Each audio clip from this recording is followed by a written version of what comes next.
Қайырлы күн баршаңызға. Қолдан творожный сыр жасаймын. Оған бізге айран 1 килолық морозилкаға қатырып қоямыз. Дұрышлап керек, марле керек.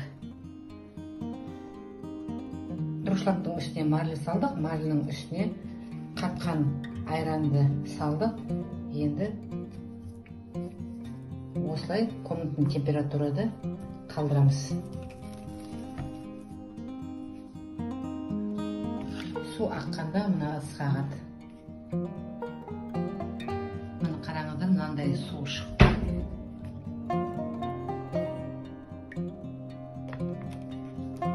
Енді мынаны жақсылап қатырып сығамыз. Болды, дайын болды. Айран 11 сағатта еріп, суы кетіп, осындай творожный сыр болып шықты.